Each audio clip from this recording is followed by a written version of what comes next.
저는 중국인이 아닙니다. 저는 만주족입니다. 그리고 제 조상들은 한국과 깊은 혈연 관계가 있었습니다. 하버드 대학교 중국 유학생의 발언이 국제적 파장을 일으키고 있습니다. CNN은 이 학생의 가족이 중국 공안에 연행된 후 극적으로 미국 대사관으로 피신했다고 보도했습니다. 한 학생의 연설이 어떻게 외교적 갈등으로 번졌을까요? 그녀가 발견한 충격적인 역사적 진실의 내막을 지금 공개합니다. 2024년 5월 하버드 대학교 강연장. 따스한 햇살이 캠퍼스를 비추는 가운데 저는 단상에 올라 마이크 앞에 섰습니다. 제 심장은 마구 뛰고 있었어요. 제가 지금 하려는 말이 어떤 파장을 일으킬지 알고 있었거든요. 저는 오늘 제 진정한 정체성을 선언하기 위해 이 자리에 섰습니다. 제 이름은 메이린입니다. 베이징에서 태어나 자랐고 4년 전 하버드 대학교 역사학과에 입학했어요. 평범한 중국인 유학생처럼 보였겠지만 제 안에는 오랫동안 숨겨왔던 비밀이 있었습니다. 대학에서 역사를 공부하면서 발견한 충격적인 진실, 그것을 더 이상 숨길 수 없었어요. 깊게 숨을 들이신 후 저는 말했습니다. 저는 중국인이 아닙니다. 저는 만주족입니다. 그리고 제 조상들은 한국과 깊은 혈연 관계가 있었습니다. 말을 마치자마자 행사장이 얼어붙는 걸 느꼈어요. 중국 유학생들 사이에서 웅성거림이 일었고 몇몇은 노골적으로 비난하는 시선을 보냈습니다. 특히 중국 영사관에서 온 인사들의 표정이 순식간에 굳어졌죠. 그녀는 중국을 모욕하고 있다, 역사를 왜곡하고 있다라는 말들이 들려왔습니다. 하지만 동시에 몇몇 교수님들과 친구들은 제게 지지의 눈빛을 보내주었어요. 저는 예에날라라 가문의 후손입니다. 우리 가문은 청나라 시절 만주족 황실과 혈연 관계가 있던 유명한 시족이었지만 중화인민공화국 수립 이후 우리의 정체성은 철저히 지워졌어요. 문화대혁명 시기에는 우리 가족이 반혁명 분자로 낙인 찍혀 박해를 받기도 했습니다. 제 연설이 끝난 후 중국 소셜미디어는 폭발했습니다. 제 발언은 순식간에 웨이보와 위챗을 통해 퍼졌고 국가 배신자, 역사 왜곡자라는 비난이 쏟아졌어요. 더 충격적인 소식은 그날 밤 전화를 통해 들려왔습니다.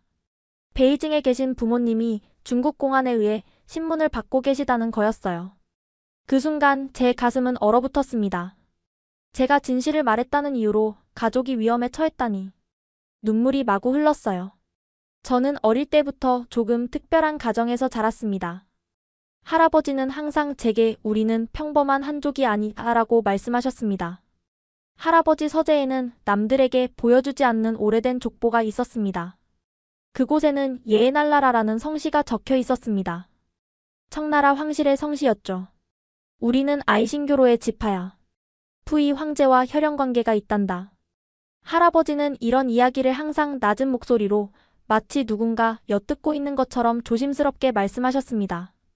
어린 저는 그저 할아버지가 들려주는 재미있는 옛날 이야기라고만 생각했습니다. 중학교 때였습니다. 역사 시간에 교사가 청나라를 외세 침략자로 묘사했을 때 저는 무의식적으로 손을 들고 반박했습니다. 청나라도 중국 역사의 일부 아닌가요?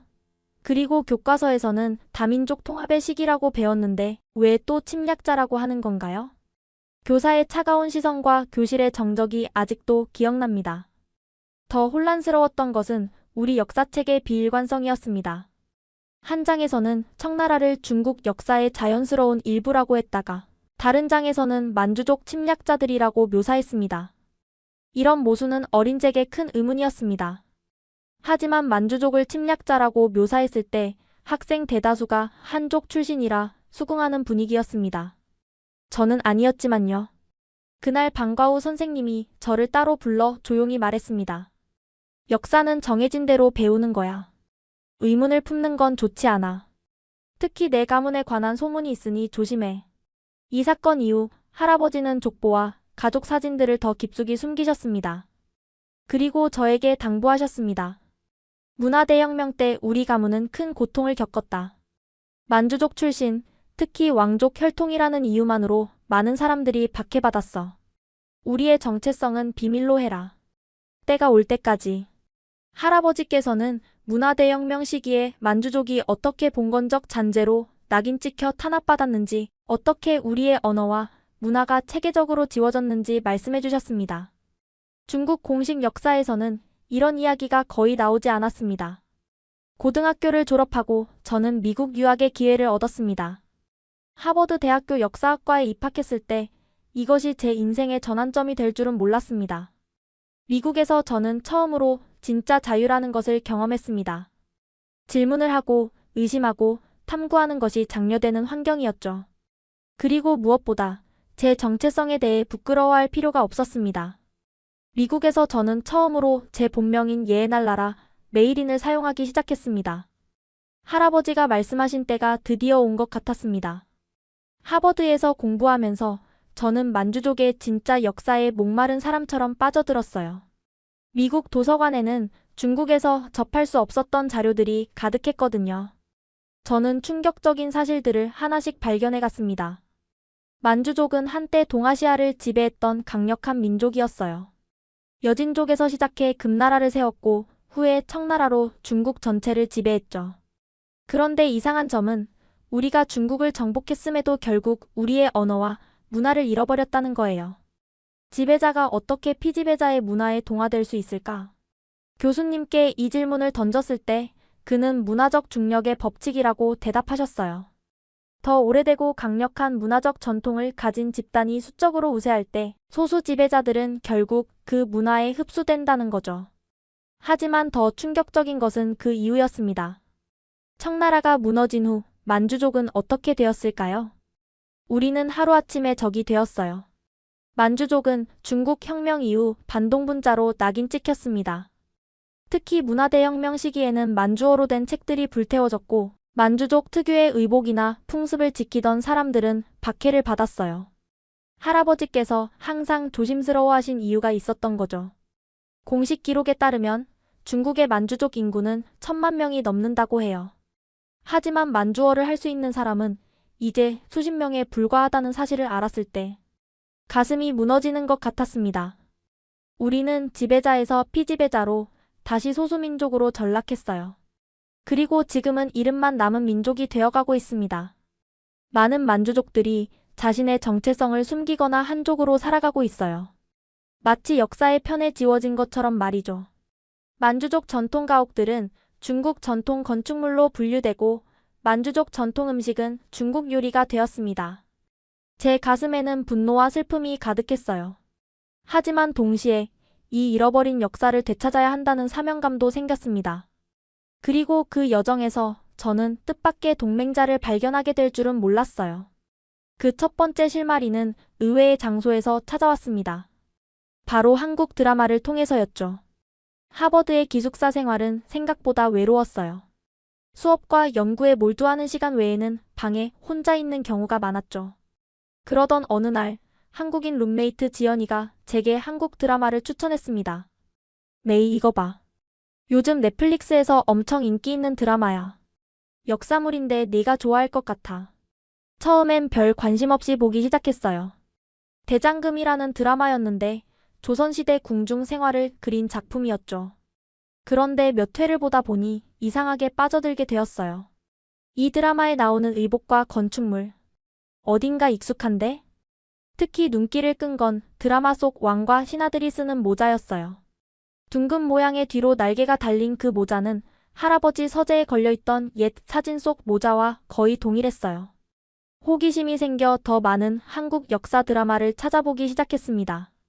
대조영, 주몽, 태왕사신기. 이 드라마들은 고구려와 발해를 배경으로 하고 있었는데 이상하게도 제 뿌리와 연결된 느낌이 들었어요.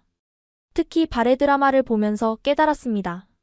발해는 만주 지역에 세워진 국가였고 고구려의 계승자를 자처했죠. 드라마 속 발해, 사람들의 복식과 생활 양식이 제가 알고 있던 만주족의 그것과 너무나 닮아 있었어요. 우리 만주족과 한국이 역사적 연결고리가 있는 걸까? 이런 의문이 들면서 저는 K-드라마를 넘어 한국 역사에 관심을 갖기 시작했습니다. 또한 K-팝, 한국 영화, 한국 음식에도 빠져들게 되었죠. 지연이는 제가 한류 덕후가 되어가는 모습을 재밌게 지켜봤어요. 메이, 넌 이제 완전히 한국 팬이 됐네. 하지만 그녀는 몰랐어요.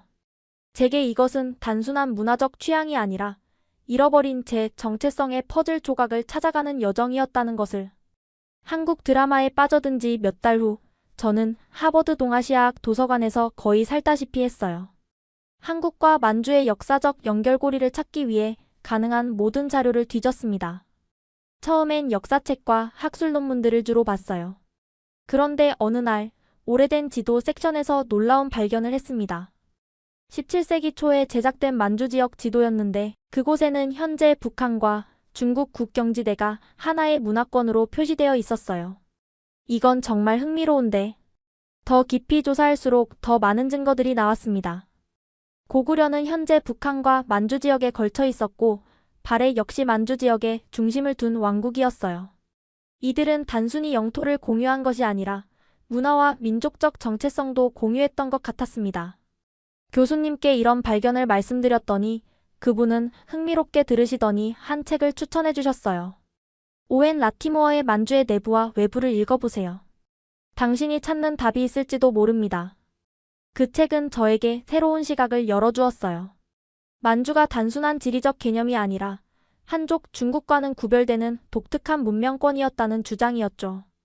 그리고 한반도 북부 지역과 만주는 오랫동안 하나의 문화권을 형성했다는 내용이었습니다. 제 호기심은 점점 더 커졌어요. 특히 청나라와 조선의 관계에 관심이 생겼습니다. 청나라는 조선을 정복했음에도 왜 그대로 존속시켰을까? 다른 지역들은 직접 통치했는데 조선만은 독립국으로 남겨둔 이유가 뭘까? 우연히 조선 왕조실록 영문 번역본을 발견했을 때 저는 흥분을 감출 수 없었어요. 특히 병자호란 이후의 기록들을 집중적으로 살펴보았죠. 병자호란 후 소현세자가 심양선양의 인질로 끌려갔다가 8년 만에 돌아왔다. 이 기록들 속에서 저는 청나라와 조선 왕실의 관계에 대한 새로운 단서들을 발견했어요. 그리고 제 연구는 점점 더 흥미로운 방향으로 나아가기 시작했습니다. 혹시 만주족과 한국인 사이에 더 깊은 연결고리가 있는 걸까? 학위 논문 주제를 고민하던 중 저는 좀 더 구체적인 시기에 집중하기로 했어요. 바로 금나라와 고려의 관계였습니다. 금나라는 12세기 초 여진족 만주족의 선조이 세운 왕조로 북송을 멸망시키고 중국 북부를 지배했어요. 같은 시기 한반도에는 고려 왕조가 있었죠. 이 두 왕조의 관계는 제 연구의 핵심이 되었습니다. 고려사 영문 번역본을 뒤지던 중 놀라운 기록을 발견했어요. 고려 인종 때 금나라 태자와 고려 공주의 혼인이 논의되었다. 이 내용을 본 순간 저는 자료실에서 무릎을 탁 쳤어요. 왕실 간 혼인 동맹이라니 이건 단순한 외교 관계를 넘어선 밀접한 유대를 의미했습니다. 동아시아 역사에서는 유럽 역사와는 달리 국가 간의 혼인 관계가 거의 없었다는 사실에 주목했습니다. 예를 들어 유럽에서 오스트리아 공주가 프랑스 왕자랑 정치적 이유로 결혼한 경우는 있어도 동아시아 역사에서만큼은 일본 공주와 한국 왕자가 결혼한 사례는 거의 없거든요. 그런데 어떻게 금나라와 고려가 황실 간의 혼인 동맹 얘기가 나왔을까? 너무 궁금했어요. 더 깊이 파고들자 더 많은 증거들이 나왔어요. 고려와 금나라는 활발한 문화 교류를 했고 사신들이 끊임없이 오갔습니다. 심지어 금나라의 문화와 제도 중 일부는 고려에 직접적인 영향을 미쳤다는 기록도 있었어요. 가장 흥미로웠던 것은 언어적 유사성이었습니다. 여진족의 언어와 고구려, 그리고 고대 한국어 사이에는 문법적, 어휘적 유사성이 있다는 언어학 논문을 발견했어요. 이건 우리가 정말 같은 뿌리를 가진 민족이라는 증거일까? 하버드 도서관에는 오래된 만주어 사전이 있었는데 거기에는 한국어와 유사한 단어들이 여러 표시되어 있었습니다. 예를 들어 만주어로 아버지를 의미하는 아마와 한국어의 아버지, 만주어의 엄마를 의미하는 애매와 한국어의 어머니가 의문론적으로 유사했어요. 또한 금나라와 고려의 복식 문화에서도 유사점이 많았습니다. 관모의 형태, 소매가 넓은 예복의 스타일, 심지어 신발의 디자인까지 닮아 있었어요. 이 모든 증거들은 제 마음을 설레게 했습니다. 만주족의 조상과 고려인 사이에 밀접한 관계가 있었다면 그건 현대 한국인과 만주족이 멀리 떨어진 친척 관계일 수도 있다는 의미였으니까요. 나의 뿌리는 생각보다 더 복잡하고 풍요로운 것 같아. 연구를 계속하면서 저는 더 과감한 가설을 세우기 시작했어요. 만약 금나라와 고려의 관계가 그렇게 밀접했다면 그 이전에는 어땠을까? 그리고 청나라와 조선은 어땠을까? 어느 날 하버드의 희귀자료실에서 청나라 황실의 족보 사본을 볼 기회가 있었습니다. 아이신교로 왕실의 가계도였죠. 그 문서를 살펴보던 중 저는 눈을 의심할 수밖에 없었어요. 이건 신라 왕족의 이름이잖아? 청나라 왕실 족보의 한 페이지에 8세기 신라 공주의 이름이 기록되어 있었어요. 족보의 메모에 따르면 신라 경덕왕의 딸이 당시 만주 지역 부족장과 혼인했다는 내용이었습니다. 그리고 그 혈통이 여러 세대를 거쳐 청나라 황실로 이어졌다는 기록이 있었어요. 믿을 수 없어. 청나라 황실에 신라 왕족의 피가 흐르고 있었다니. 이 발견은 저를 흥분시켰지만 동시에 의구심도 들었어요. 이런 중요한 역사적 사실이 왜 널리 알려지지 않았을까? 검증을 위해 신라 역사 자료도 찾아보았죠. 신라 역사서에는 경덕왕의 딸이 북방의 이민족 왕자와 정략 결혼했다는 간단한 기록만 있었어요. 하지만 흥미롭게도 그 시기 이후 신라와 만주 지역 부족들 사이에 평화가 오래 지속되었다는 기록이 있었습니다. 더 놀라운 것은 신라 왕실과 만주 부족 간의 혼인이 이것이 처음이 아니었다는 점이에요. 신라 초기부터 북방 민족과의 혼인 동맹이 여러 차례 있었다는 기록이 발견되었습니다. 우리 역사는 우리가 배운 것보다 훨씬 더 얽혀 있었구나.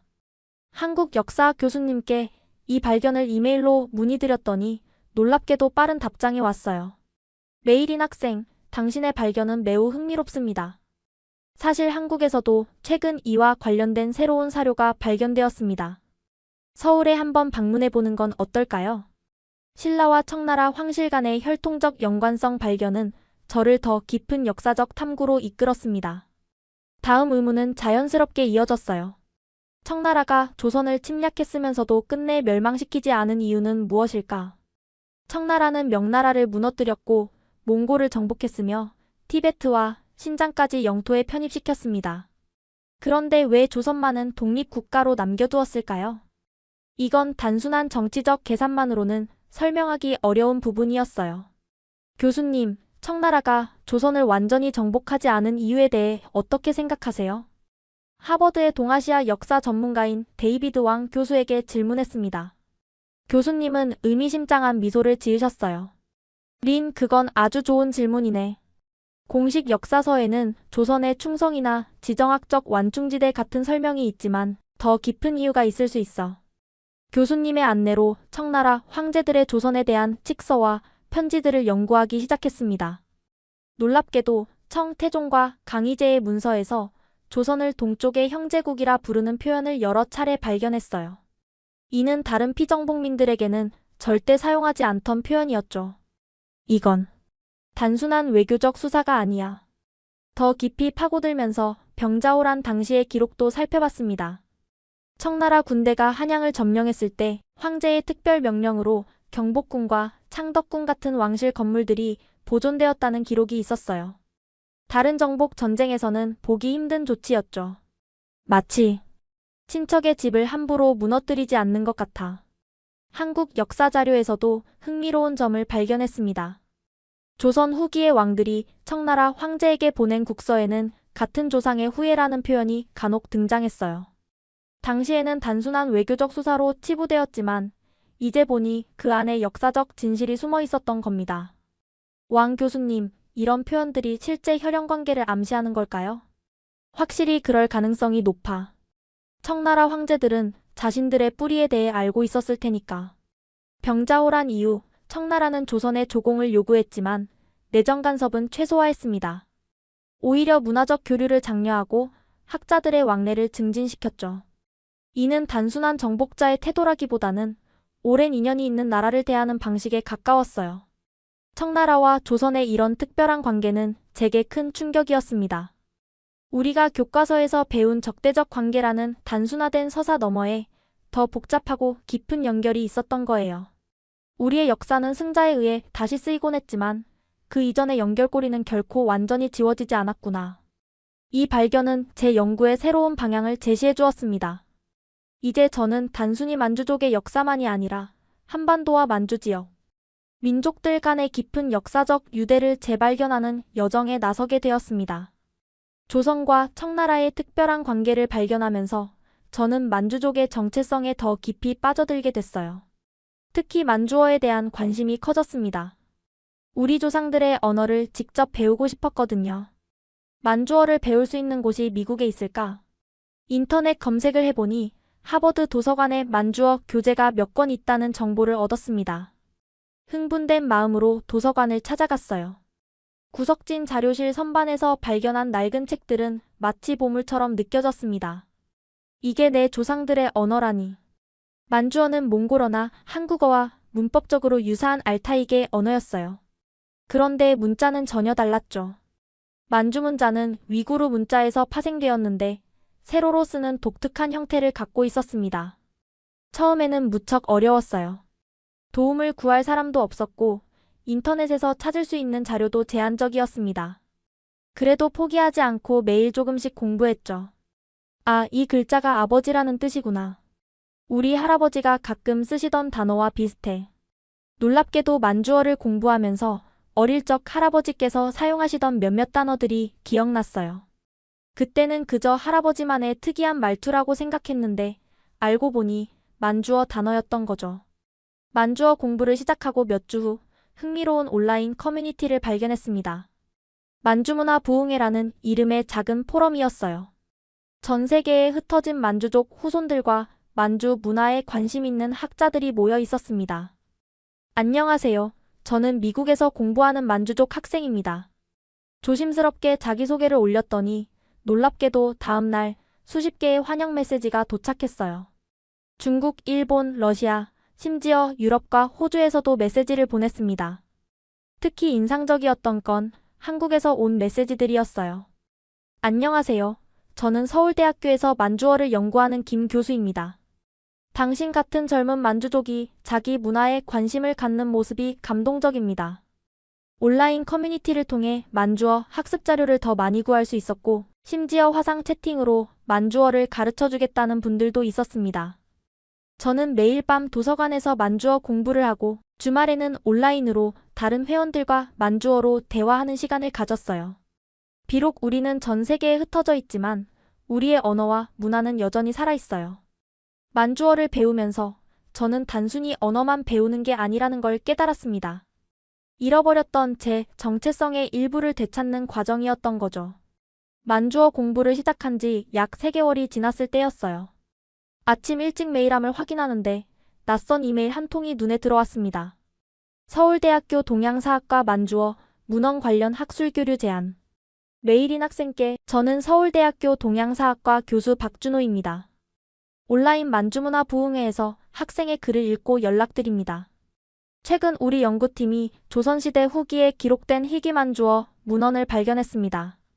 이 문헌은 조선과 청나라의 관계, 특히 양국 왕실 간의 비공식적 교류를 담고 있어 매우 중요한 사료적 가치가 있습니다. 학생이 만주족 후손으로서 역사학을 공부하고 있다는 점이 인상적이었습니다. 혹시 서울에 방문할 기회가 있으시다면 이 문헌을 직접 보실 수 있도록 초청하고 싶습니다. 학술 교류의 기회가 되길 바랍니다. 박준호 드림. 이메일을 읽는 순간 심장이 빠르게 뛰기 시작했어요. 서울대학교. 한국의 최고 대학에서 제게 연락이 오다니. 게다가 조선시대 만주어 문헌이라니 믿기지 않았습니다. 이건 정말 놀라운 기회야.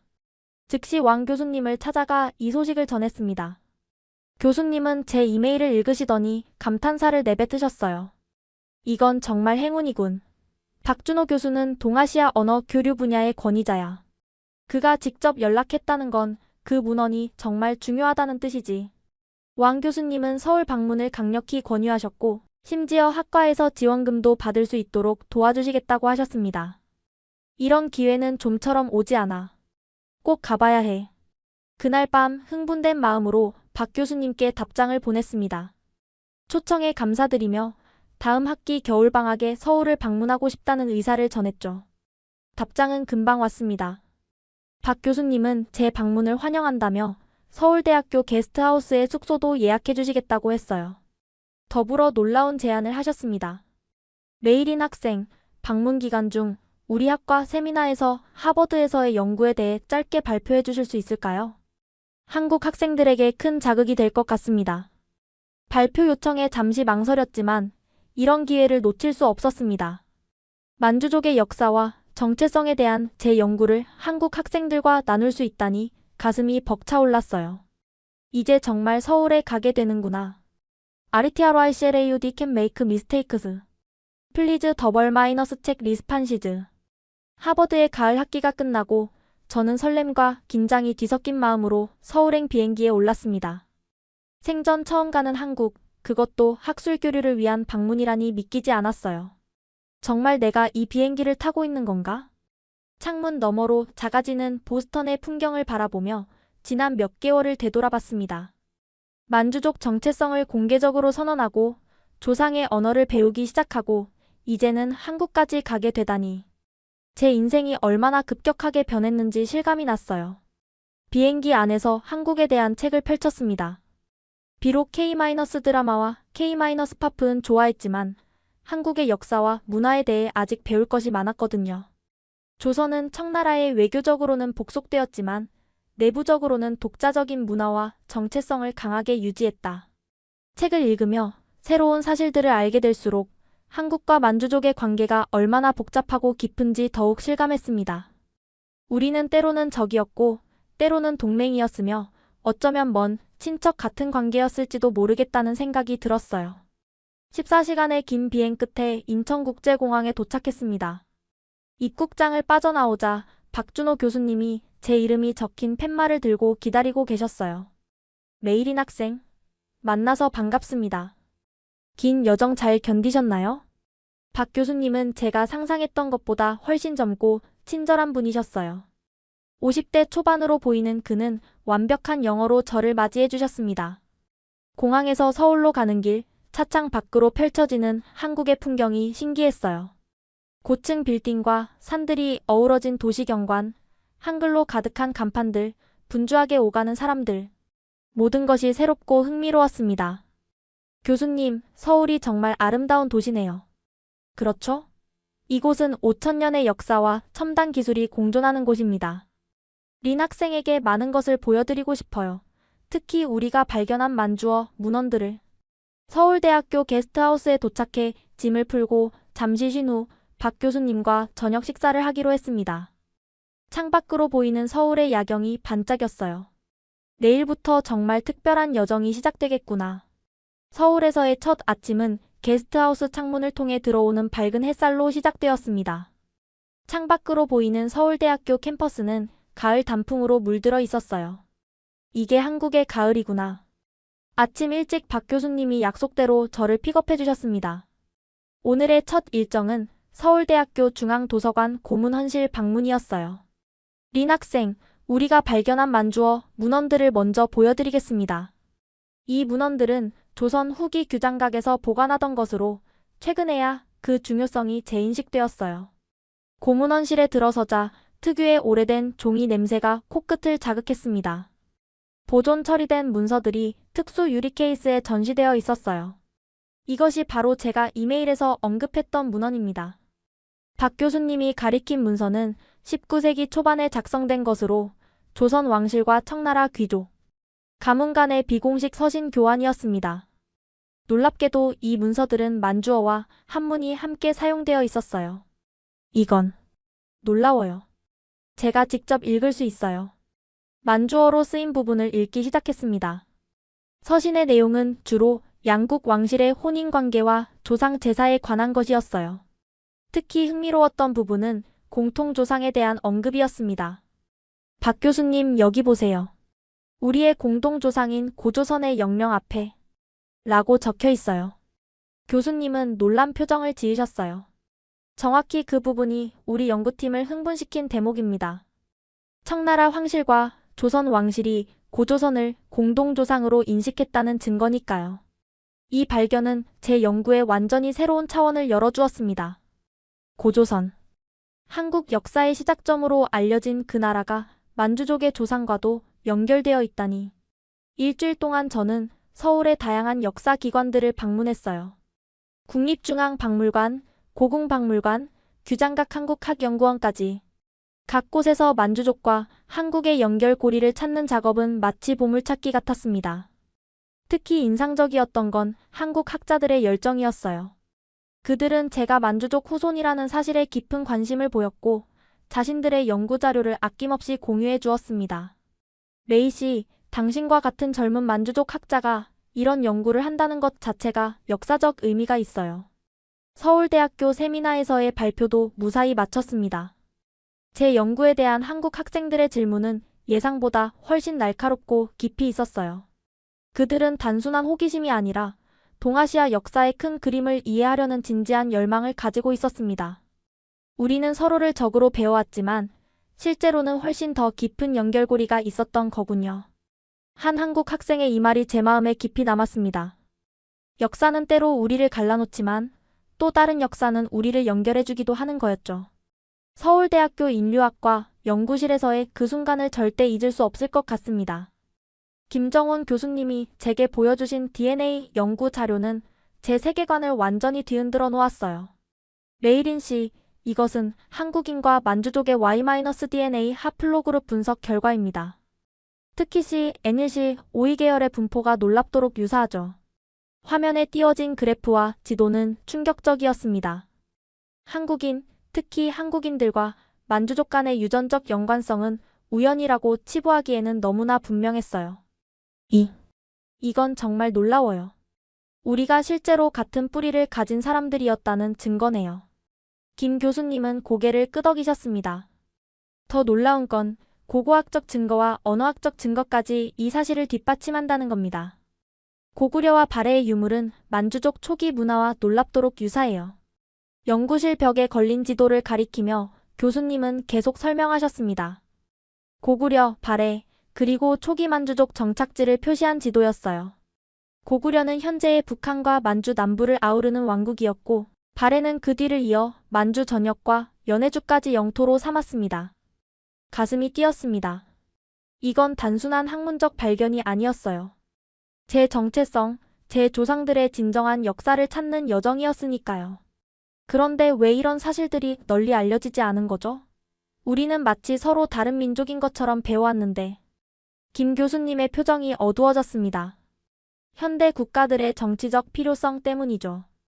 중국은 통일된 다민족 국가라는 서사를 강화하기 위해 만주족을 중화민족의 일부로 편입시켰고 한국은 단일민족 서사를 강조해왔어요. 그 말을 듣는 순간 가슴속에서 분노가 솟구쳤습니다. 중국 정부가 어떻게 만주족의 역사와 정체성을 지워왔는지 문화대혁명 시기 얼마나 많은 만주어 문헌들이 파괴되었는지 생각하니 화가 났어요. 중국 정부는 우리를 그저 중화민족의 일부로 만들려고 해요. 우리의 언어, 문화, 역사, 모든 것을 지우려고 해요. 김 교수님은 위로하듯 말씀하셨습니다. 린 씨, 그래서 당신 같은 젊은 학자의 역할이 더 중요한 겁니다. 진실을 찾고 보존하는 일이니까요. 돌아오는 길에 서울 시내를 걸으며 머릿속은 복잡한 생각들로 가득 찼습니다. 가로등 불빛 아래 걸으면서 혼잣말을 중얼거렸어요. 우리는 친척이었다. 한국인과 만주족은 사실상 같은 뿌리에서 갈라진 형제 민족이었어. 갑자기 눈물이 왈칵 쏟아졌습니다. 그건 슬픔의 눈물이 아니었어요. 오랫동안 잃어버렸던 가족을 다시 찾은 듯한 강렬한 감정이었습니다. 동시에 우리의 진정한 역사가 정치적 이유로 왜곡되고 지워져 왔다는 사실에 대한 분노도 함께 밀려왔어요. 난 진실을 알려야 해. 우리의 진짜 역사, 우리의 연결고리를 세상에 보여줘야 해. 그날 밤 호텔 방으로 돌아와 노트북을 열고 제 연구의 새로운 챕터를 시작했습니다. 잊혀진 형제들 한국인과 만주족의 공통 기원. 하버드로 돌아온 후 저는 한국에서의 발견을 정리하며 충격적인 사실을 마주하게 되었습니다. 인터넷 검색 중 우연히 동북공정이라는 단어를 발견한 거예요. 동북공정. 이게 뭐지? 호기심에 더 자세히 찾아보니 제 심장이 무겁게 가라앉았습니다. 동북공정은 중국 정부가 2002년부터 추진해온 역사 왜곡 프로젝트였어요. 만주 지역의 역사를 중국 역사의 일부로 편입시키고 고구려와 발해 같은 고대 왕국들을 중국의 지방 정권으로 왜곡하는 국가적 프로젝트였습니다. 이건 역사 도둑질이잖아. 분노로 손이 떨렸습니다. 컴퓨터 화면을 통해 동북 공정의 내용을 읽으면 읽을수록 화가 치밀었어요. 중국 정부는 제 조상들의 역사를 지우고 만주족의 독자적 정체성을 말살하려 하고 있었습니다. 즉시 왕 교수님을 찾아갔어요. 교수님, 동북 공정에 대해 알고 계셨나요? 중국 정부가 어떻게 만주족과 한국의 역사를 왜곡하고 있는지. 왕 교수님은 무거운 표정으로 고개를 끄덕이셨습니다. 물론이지. 이건 학문적 연구가 아니라 정치적 프로젝트야. 고구려, 발해는 물론이고 만주족의 독자적 역사까지 중화민족 서사에 억지로 끼워 넣으려는 시도지. 그날 밤 저는 분노와 결의로 뜬 눈으로 밤을 새웠습니다.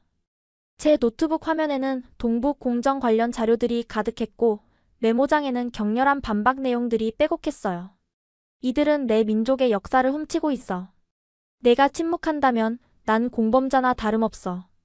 다음 날 동아시아학 세미나에서 발표할 기회가 있었습니다. 원래 준비했던 주제를 바꿔 동북 공정 역사 왜곡의 실체라는 제목으로 발표하기로 결심했어요. 강당에는 많은 학생들과 교수들이 모였습니다. 중국 유학생들도 상당수 있었어요.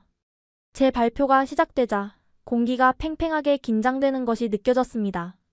오늘 저는 중국 정부가 어떻게 만주족과 한국의 역사적 유산을 체계적으로 왜곡하고 있는지 말씀드리겠습니다.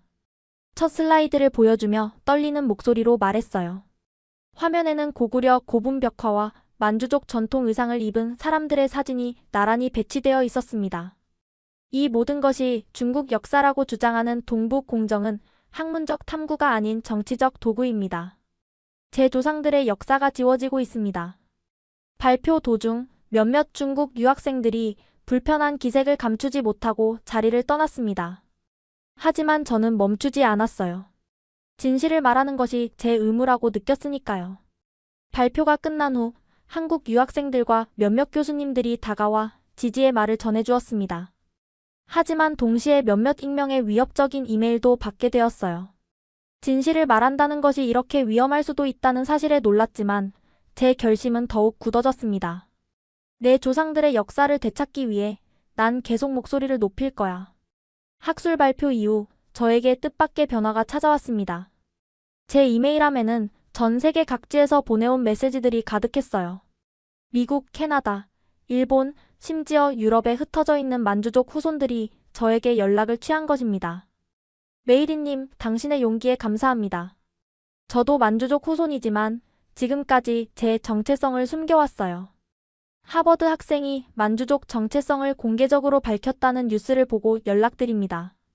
우리 가족도 만주에서 왔지만 문화대혁명 이후 아무도 그 이야기를 꺼내지 못했습니다. 이런 메시지들을 읽으며 저는 혼자가 아니라는 사실에 가슴이 뭉클해졌습니다. 동시에 막중한 책임감도 느꼈죠. 이분들은 제게 희망을 걸고 있었으니까요. 우리 모두를 연결할 수 있는 방법이 필요해. 고민 끝에 비공개 온라인 커뮤니티를 만들기로 결정했습니다. 누맨추리어 네트워크 10만주 네트워크라는 이름의 포럼이었어요.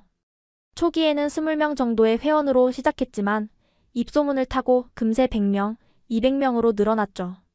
포럼에서는 만주어 학습 자료를 공유하고 각자의 가족 역사를 기록하며 잊혀진 만주족 문화를 복원하는 작업을 시작했습니다. 특히 흥미로웠던 건 여러 회원들이 자신의 가족이 간직해온 비밀스러운 전통들을 공유하기 시작했다는 점이에요. 우리 할머니는 매년 첫 눈이 내리는 날 창문을 열고 하늘에 말을 걸었어요.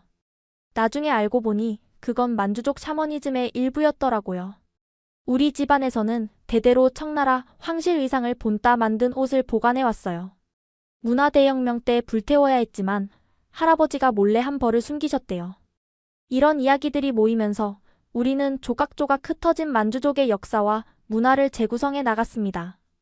더 놀라운 것은 커뮤니티 내에서 자연스럽게 지역별 소모임이 형성되기 시작했다는 점이에요. 시카고의 만주족 모임, 토론토의 만주 문화살롱, 도쿄의 만주어 학습 그룹. 온라인으로 시작된 연결이 실제 만남으로 이어지고 있었습니다. 메이 씨, 우리 로스앤젤레스에서 만주족 역사 전시회를 열어보면 어떨까요? 작게라도 시작해 볼 수 있을 것 같아요. 커뮤니티 활동이 활발해질수록 저는 더 큰 비전을 갖게 되었습니다. 단순히 역사를 공부하는 것을 넘어 잊혀진 만주족의 문화를 현대에 되살리고 싶었어요. 우리의 목표는 단순히 과거를 기억하는 것이 아니라 살아있는 문화로 만주족의 정체성을 되살리는 것입니다. 포럼에 올린 이 글에 수많은 지지 댓글이 달렸고 저는 더 이상 혼자가 아니라는 확신을 갖게 되었습니다. 우리는 함께 잊혀진 역사를 되찾아가고 있었어요. 하지만 온라인 커뮤니티가 성장하면서 저는 처음으로 진짜 두려움을 느끼기 시작했습니다. 어느 날 밤 중국에 계신 부모님에게서 다급한 전화가 왔어요. 메이, 경찰이 다녀갔다. 내가 어떤 활동을 하고 있는지 물어보더라. 어머니의 떨리는 목소리가 전화기 너머로 전해졌습니다. 심장이 얼어붙는 것 같았어요. 경찰이요? 왜요? 내가 해외에서 민족 분열 활동을 하고 있다고. 내 하버드 발표 영상이 인터넷에 퍼졌나 봐. 그들이 너의 행동이 국가 안보에 위협이 된다고 했어. 숨이 막혔습니다. 제 학술 활동이 어떻게 부모님에게 위험이 될 수 있다는 거죠? 다음 날 더 충격적인 소식이 왔어요. 아버지의 회사에서 갑자기 세무조사가 시작됐고 어머니가 일하시는 대학에선 갑자기 강의를 맡을 수 없게 되었다고 했습니다. 이건 협박이야. 일주일 후 부모님으로부터 암호화된 메시지가 왔어요. 우리는 친척집에 잠시 머물러. 걱정하지 마. 곧 연락할게. 그 후로 사흘 동안 연락이 두절됐습니다. 잠도 못 자고 식사도 제대로 하지 못한 채 저는 최악의 상황을 상상하며 공포에 떨었어요. 그러다 베이징 주재 미국 대사관에서 연락이 왔습니다. 메이린 씨 귀하의 부모님이 현재 대사관 내부에 계십니다. 안전하시니 걱정 마세요. 안도의 한숨과 함께 눈물이 쏟아졌습니다. 부모님이 어떻게 대사관까지 가셨는지, 무슨 일이 있었는지. 자세한 이야기는 보안상 전화로 할 수 없다고 했어요. 그날 저녁 기숙사 방으로 돌아오는 길에 이상한 느낌이 들었습니다. 누군가 저를 지켜보는 듯한 느낌이었어요. 뒤를 돌아봤지만 아무도 없었습니다. 그래도 불안감은 가시지 않았어요. 방에 도착해 문을 닫자마자 노트북에서 알림음이 울렸습니다. 낯선 이메일 주소에서 온 메시지였어요. 만주족 분리주의 활동을 즉시 중단하시오. 당신의 행동은 국가안보법 위반이며 심각한 결과를 초래할 것이다. 중국어로 작성된 이 메시지에는 제 기숙사 건물의 사진이 첨부되어 있었습니다. 오늘 찍은 것이 분명했어요. 누군가 저를 감시하고 있었던 거죠. 손이 떨려서 휴대폰을 제대로 잡을 수 없었지만 왕 교수님께 연락했습니다.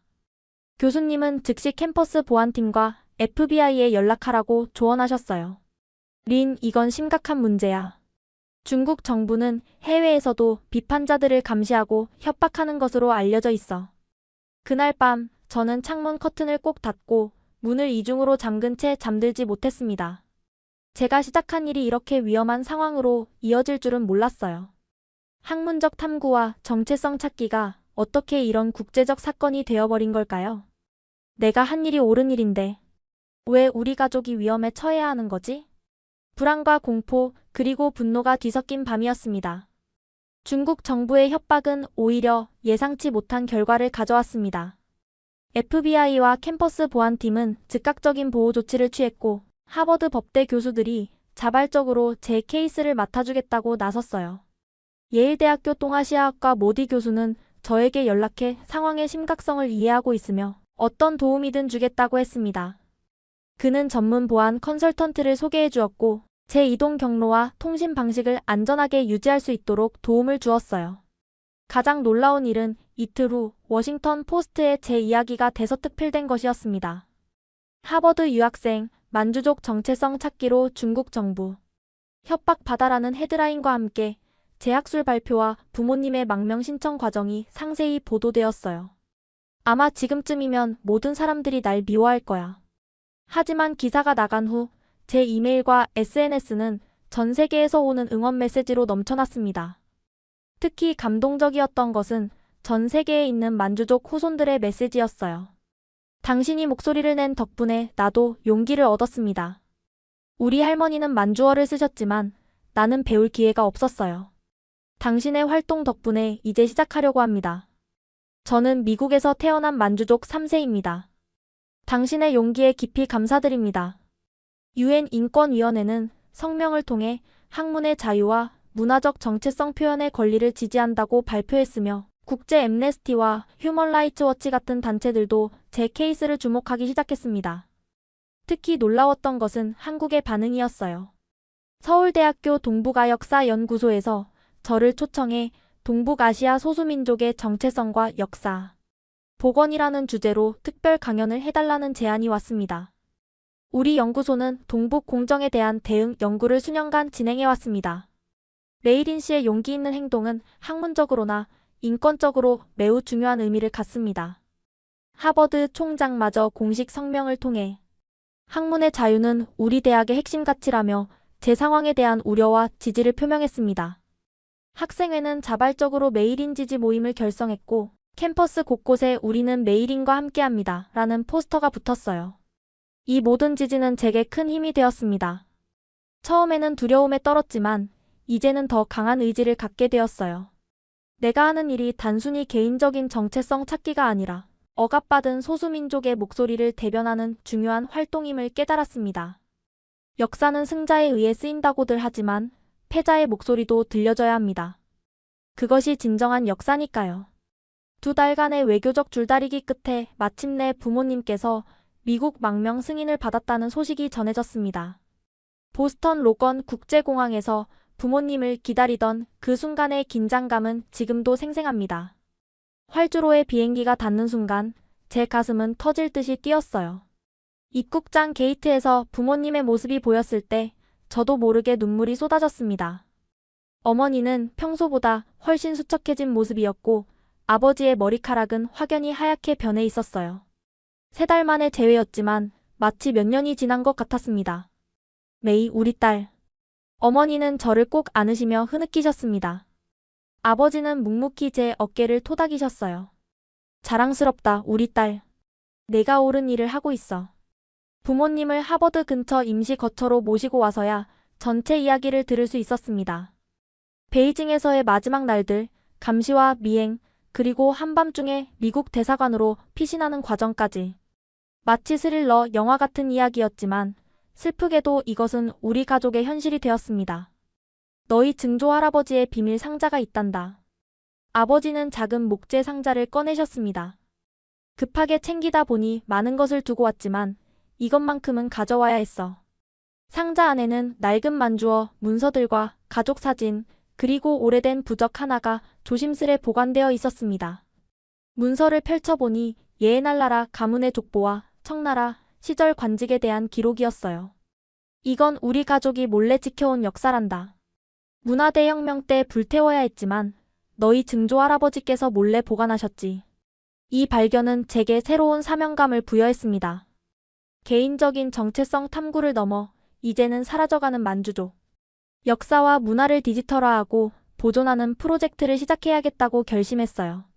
하버드 동아시아학과 왕 교수님의 도움으로 디지털 만주 아카이브 프로젝트를 시작했습니다. 전 세계에 흩어져 있는 만주어, 문서와 유물에 대한 정보를 수집하고 이를 디지털화하여 온라인에서 접근할 수 있게 만드는 작업이었어요. 놀랍게도 프로젝트가 알려지자 세계 각지에서 자료들이 모여들기 시작했습니다. 대만 중앙연구원에서는 1940년대 만주족 노인들과의 인터뷰 녹음본을 기증해 주었고, 일본 교토대학교에서는 메이지 시대에 수집된 만주어, 문헌의 사본을 보내왔어요. 특히 한국에서는 조선 왕조실록 중 만주어로 번역된 문서들과 청나라 사신들이 남긴 기록물에 대한 귀중한 정보를 제공해 주었습니다. 이것은 단순한 학술 작업이 아니에요. 저는 프로젝트 소개 영상에서 말했습니다. 사라져가는 한 민족의 목소리를 되찾는 일이죠. 우리의 역사는 중국의 역사가 아닌 우리 자신의 관점에서 다시 써져야 합니다. 프로젝트가 진행될수록 만주족의 역사와 문화가 얼마나 풍부했는지, 그리고 어떻게 체계적으로 지워져 왔는지 더욱 명확해졌습니다. 그리고 이 작업은 단지 과거를 복원하는 것이 아니라 미래를 위한 새로운 역사를 쓰는 일이라는 것도 깨달았습니다. 하버드 졸업을 앞둔 지금, 저는 4년 전 중국에서 온 수줍은 유학생이 아닙니다. 디지털 만주 아카이브 프로젝트 디렉터이자 젊은 활동가로서 새로운 정체성을 갖게 되었습니다. 졸업 후 계획을 묻는 친구들에게 저는 이제 망설임 없이 대답합니다. 만주족 정체성 회복 운동에 제 삶을 바칠 예정이에요. 막 시작된 여정이니까요. 프린스턴 대학교에서 박사과정을 위한 전액 장학금 제안을 받았습니다. 주제는 동아시아 소수민족의 정체성 정치와 문화회복 운동입니다.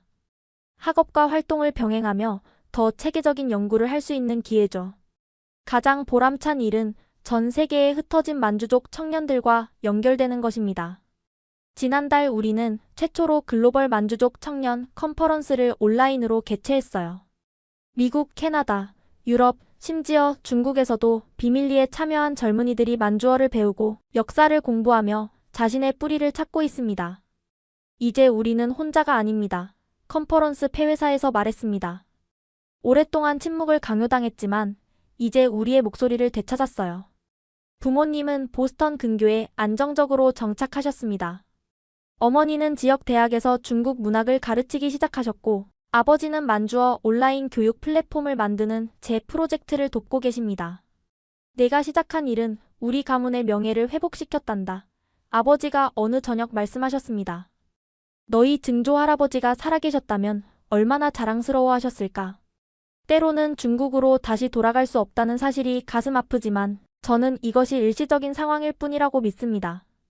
언젠가 만주족이 자신의 정체성을 자유롭게 표현할 수 있는 날이 올 거예요.